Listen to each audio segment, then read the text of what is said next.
સમાચારો વિસ્તારથી જોઈએ। પરસોત્તમ રૂપાલાએ જે પણ ક્ષત્રિય સમાજ વિરુદ્ધમાં ટિપ્પણી કરી તેને જોતા હવે ધીરે ધીરે આ વિરોધ વધતો જ જઈ રહ્યો છે અને શમવાનું નામ નથી લેતો। પીએમ આવાસ ખાતે કેન્દ્રીય કેબિનેટની બેઠકમાં આજે પરસોત્તમ રૂપાલા હાજરી આપવાના છે। કેન્દ્રીય મંત્રી પરસોત્તમ રૂપાલા પણ કેબિનેટ બેઠકમાં હાજરી આપશે। ત્યાં પણ આ મુદ્દે ચર્ચા થવાની સંભાવના છે। આગામી 2-3 દિવસ રૂપાલા માટે મહત્વપૂર્ણ હશે। જો વિવાદ નહીં ઉકેલાય તો રૂપાલાની મુશ્કેલી વધી શકે છે। ભાજપના ક્ષત્રિય સમાજના નેતાઓનો પ્રયાસ વિવાદ થાળે પાડવાનો રહેશે, પરંતુ આગળનો સમય બતાવશે કે આખરે શું થાય છે। શું ક્ષત્રિય સમાજ માની જશે કે પછી રૂપાલા માટે મુશ્કેલીઓ ઊભી કરશે? તો આજે કેન્દ્રીય કેબિનેટની બેઠક છે। તો આજ મુદ્દે મારી સાથે સંવાદદાતા હિતેન વિઠલાણી જોડાયા છે। હિતેન, એક તરફ ક્ષત્રિય સમાજ માનવાનું નામ નથી લેતો, ક્ષત્રિય સમાજ દ્વારા કહેવામાં આવ્યું છે કે ટિકિટ રદ કરો અને આ વાત પર તેઓ અડગ છે, તો બીજી તરફ જે રૂપાલા છે આજે કેન્દ્રીય કેબિનેટની બેઠકમાં હાજરી આપવાના છે, શું લાગી રહ્યું છે? શું થશે? રૂપાલા માટે મુશ્કેલીઓ વધશે?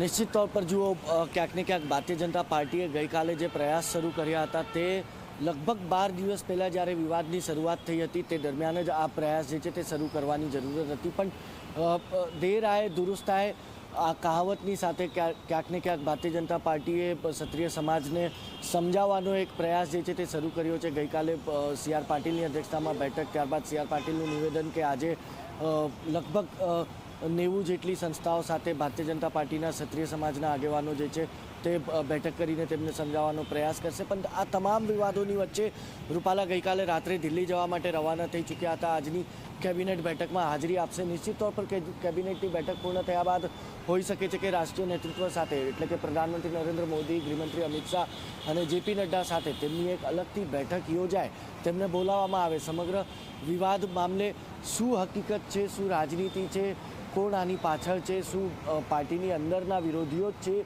કે પછી જે હિસાબે દેખાઈ રહ્યું છે કે ક્ષત્રિય સમાજ વિરોધ કરી રહ્યો છે તે જ હકીકત છે, તે તમામ પ્રયાસો જાણવાનો પણ પ્રયાસ કરવામાં આવશે। તે વચ્ચે આજે ક્ષત્રિય સમાજની સંકલન સમિતિની કોર કમિટીની બેઠક ભાજપની સાથે બેઠકની પહેલાં તે પોતે પોતાના મુદ્દાઓ જે છે તે નક્કી કરશે કે શું મનાવવાનો પ્રયાસ કરવામાં આવે તો માની જવું, કે પછી જે માંગ અત્યાર સુધી રાખવામાં આવી છે અને મહિલા અસ્મિતાનો મુદ્દો, ક્ષત્રિય સમાજની મહિલા અસ્મિતાનો મુદ્દો ઉપાડીને જે હિસાબે રૂપાલાની ટિકિટ કાપવાની જ વાત થઈ રહી છે તે જ મુદ્દે આગળ વધવું, કે તે તો નિશ્ચિત તौर પર આ બેઠક જ્યારે બપોરે 3 કલાકે શરૂ થશે, પૂર્ણ થશે ત્યારબાદ જ સાફ થશે।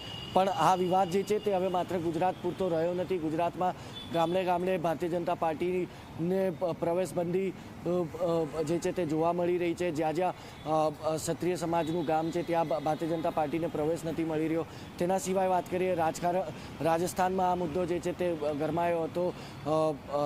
ગોગામડીની પત્નીનું નિવેદન આ મામલે સામે આવ્યું હતું। ત્યારબાદ મુંબઈ ક્ષત્રિય સમાજનું નિવેદન સામે આવ્યું કે અમે ગુજરાતના ક્ષત્રિય સમાજના નિર્ણયની સાથે છે, અગર રૂપાલાની ટિકિટ કટ થવી જોઈએ તો કટ જ થવી જોઈએ। એટલે ક્યાંક ને ક્યાંક ધીરે ધીરે જે છે તે આ મુદ્દો જે છે તે ફેલાઈ રહ્યો છે અને ભારતીય જનતા પાર્ટી માટે આ મુદ્દો હવે જે છે તે માથાનો દુખાવ બની ગયો છે। ધીરે ધીરે આ સમગ્ર દેશભરમાં ના ફેલાય અને સમગ્ર દેશભરમાં ક્ષત્રિય સમાજનું ડેમેજ ભાજપની ચૂંટણી સમયે ના જોવા મળે, તેની માટે ક્યાંક ને ક્યાંક હવે આ પ્રયાસો જે છે તે હાથ ધરવામાં આવ્યા છે।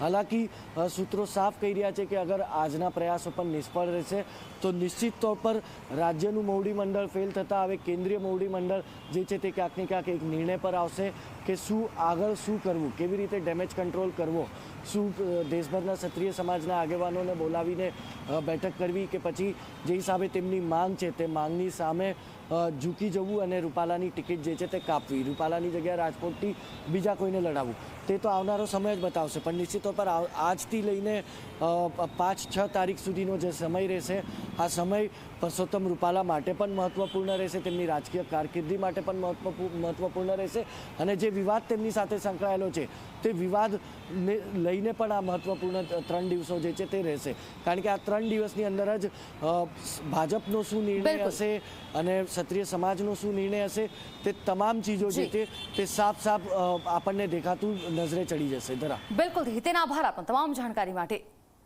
તો આગળ જોવાનું રહેશે કે હવે શું થાય છે। તો આ તરફ રાજકોટમાં પણ પરસોત્તમ રૂપાલાનો વિરોધ યથાવત છે। ક્રિકેટર રવિન્દ્ર જાડેજાના બહેન નયનાબા જાડેજા પણ મેદાને